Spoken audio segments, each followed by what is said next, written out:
Hi to everyone, एक बार फिर से आप सबका स्वागत है आज के इस बर्निंग सेशन में। एंड एक बार फिर से बर्निंग सेशन में आपको कोविड के बारे में ही सुनने को मिलने वाला है। रीजन बीइंग, दिल्ली के अंदर एडवाइजरी जारी की गई है। इसी के साथ में कुछ और भी स्टेट्स हैं जैसे कि केरला, कर्नाटका, महाराष्ट्र, जहां पे कोविड के जो केसेस हैं वो धीरे धीरे करके बढ़ते चले जा रहे हैं। तो आइए जरा इस आर्टिकल को जान लेते हैं कि इस आर्टिकल के अंदर क्या क्या चीजें बताई गई हैं और दिल्ली के अंदर कौन सी एडवाइजरीज हैं जिनको जारी किया गया है।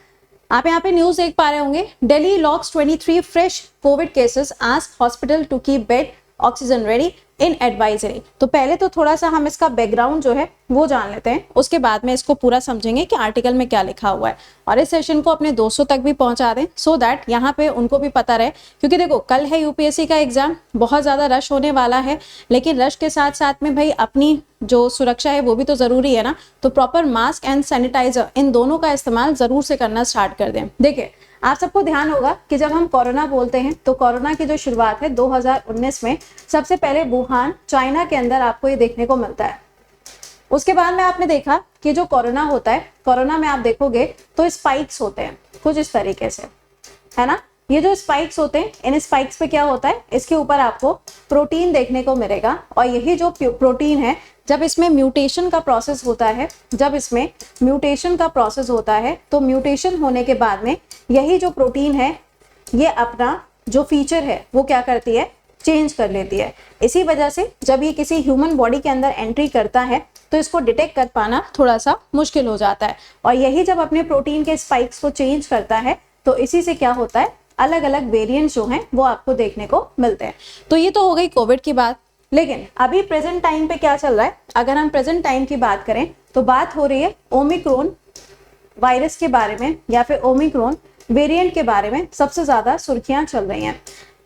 जब हम इंडिया की बात करते हैं तो इंडिया में जब कोविड की स्टार्टिंग हुई थी 2020 में, तो सबसे पहले आपने देखा होगा कि क्लैड की शुरुआत हुई थी। सबसे पहले जो आया था दैट वाज क्लैड।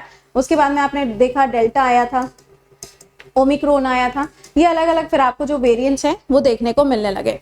अगर हम ओमिक्रॉन की बात करें तो 2021-2022 में इंडिया के अंदर आपने ओमिक्रॉन के बारे में सुना था। अब यही जो ओमिक्रॉन है, इसके क्या है, इसके भी अलग अलग आपको वेरिएंट्स देखने को मिलते हैं। इसके अगर हम अलग अलग वेरिएंट्स की बात करें तो इसमें आप देखोगे BA1, BA2, BA3, इस तरीके से इसके अलग अलग वेरिएंट्स डेवलप होते गए। कैसे डेवलप हो रहे थे, तो ऑब्वियस सी बात है कि इसका जो प्रोटीन स्पाइक है उसके अंदर चेंजेस हो रहे थे, जिसकी वजह से नए नए म्यूटेशन के या फिर नए नए जो वेरिएंट्स हैं वो डेवलप हो रहे थे। अब इसी में क्या हुआ, इसी में आप देखेंगे तो एक वेरिएंट बना था जिसका नाम था BA2। इसी BA2 का एक और वेरिएंट डेवलप हुआ था जिसका नाम था BA2.86। अब इसी का एक नया वेरिएंट बनके तैयार हुआ है जिसका नाम है JN1। और अब एक और वेरिएंट है जिसका नाम आपको सुनने को मिल रहा है और वो क्या है, LF7। कहे मत देना थाला फॉर अ रीजन। ओके, तो यहाँ पर क्या हो रहा है, अब दो वेरिएंट हो चुके हैं। अभी तक तो हमने एक वेरिएंट का नाम सुना था, लेकिन अब दो वेरिएंट के नाम सुनने को आ रहे हैं। एक है आपका JN1 और दूसरा है LF7। ये दो वेरिएंट्स हैं जिनकी वजह से कोविड के केसेस धीरे धीरे करके बढ़ना शुरू हो रहा है। अगर हम पूरे एशिया की बात करें तो एशिया में सबसे पहले आपने देखा था कि सिंगापुर के अंदर जो केसेस थे काफी ज्यादा हो रहे थे। उसके बाद में थाईलैंड हो गया, थाईलैंड के बाद में इंडोनेशिया हो गया। इन सभी जगहों पर आप देखोगे तो नंबर ऑफ केसेस जो हैं वो धीरे धीरे करके बढ़। इवन पाकिस्तान में भी आप देखोगे तो पाकिस्तान के अंदर भी 10 केसेस आपको देखने को मिल रहे हैं। लेकिन अगर हम इंडिया में देखें तो आप अगर ऑफिशियल वेबसाइट पे जाओगे या फिर मिनिस्ट्री ऑफ हेल्थ की वेबसाइट पे अगर आप जाओगे तो वहां पे आपको लिखा हुआ मिलेगा 257 एक्टिव केसेस। कितना है, 257 एक्टिव केसेस जो हैं वो आपको भारत के अंदर देखने को मिल रहा है। अब ये जो इंडिया में केसेस हो रहे हैं, इसमें सबसे ज्यादा जो नंबर ऑफ केसेस आपको दिख रहे हैं या तो केरला है, कर्नाटका है, महाराष्ट्र है, तमिलनाडु, इन सभी जगहों पर मिल रहे हैं। क्यों? क्योंकि ये वो स्टेट्स हैं जहां पे जो लोग हैं वो बाहर से आते हैं। तो अब इन्हीं सब चीजों को कंट्रोल करने के लिए दिल्ली ने तो अपने यहाँ पे एडवाइजरी जारी कर दी है, बट बाकी स्टेट जो हैं वो अपनी एडवाइजरी कब जारी करेंगे ये तो वक्त बताएगा। बट फिलहाल दिल्ली ने क्या किया है, दिल्ली ने अपनी एडवाइजरी रिलीज कर दी है। दिल्ली ने देखिए यहाँ पे क्या बोला हुआ है। दिल्ली की तरफ से सबसे पहली जो लाइन आ रही है वो ये है कि 23 नए केसेस जो हैं वो आपको कोविड के देखने को मिल रहे हैं। और इसी के साथ में दिल्ली ने बोला हुआ है, या फिर दिल्ली के अंदर जो हेल्थ डिपार्टमेंट है उन्होंने कहा है कि दिल्ली में सबसे ज्यादा जरूरी क्या है, हॉस्पिटल में बेड्स की अवेलेबिलिटी, तो बेड्स की अवेलेबिलिटी के ऊपर ध्यान दिया जाए। इसी के साथ में जो वैक्सीन है उसको प्रॉपरली किस तरीके से हम प्रोवाइड करा सकते हैं उसके ऊपर ध्यान दिया जाए।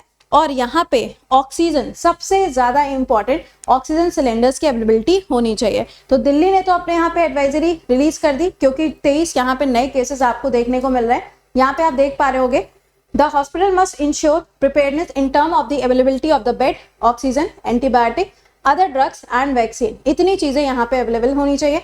इसी के साथ में BiPAP, oxygen concentrations and PSA must be in functional condition, यानी कि जितनी भी चीजें हैं जो इस समय पर रिक्वायर्ड होती हैं वो सारी चीजें फंक्शनल होनी चाहिए और प्रॉपरली यहाँ पर हॉस्पिटल्स के अंदर बेड्स की अवेलेबिलिटी होनी चाहिए। तो ये पूरा का पूरा आर्टिकल है। तो दिल्ली तो अपने यहाँ पे एडवाइजरी रिलीज कर चुकी है, बट आपको भी अपना थोड़ा सा ध्यान रखना है। कल एग्जाम भी है, आगे आने वाले हो सकता है बहुत सारे बच्चे ऐसे होंगे जो रेलवे SSC का भी एग्जाम देंगे और भी वनडे एग्जाम्स देंगे, ट्रैवल भी करना पड़ेगा। तो प्लीज अपना ध्यान रखिए, मास्क वगैरह दोबारा से इस्तेमाल करना शुरू कर दीजिए, सैनिटाइज रखिए अपने हाथों को, सबसे ज्यादा जरूरी है। ओके, सो ये था अपना आज का आर्टिकल। लेकिन सवाल वो तो पूछना मेरा अधिकार है ना, तो आप जल्दी से मुझे लिख के बताइएगा कि प्रेजेंट टाइम में अगर देखा जाए तो ये जो अलग अलग वेरिएंट्स चल रहे हैं, है ना, 2 वेरिएंट मैंने आपको बताए, लेकिन इसमें आपने देखा था डेल्टा वेरिएंट, राइट? तो डेल्टा वेरिएंट किसका सब वेरिएंट था, मुझे कमेंट के अंदर लिखकर बताइएगा। तो मिलते हैं आपसे कल सुबह 7 बजे। टिल देन खुश रहिए, मुस्कुराते रहिए,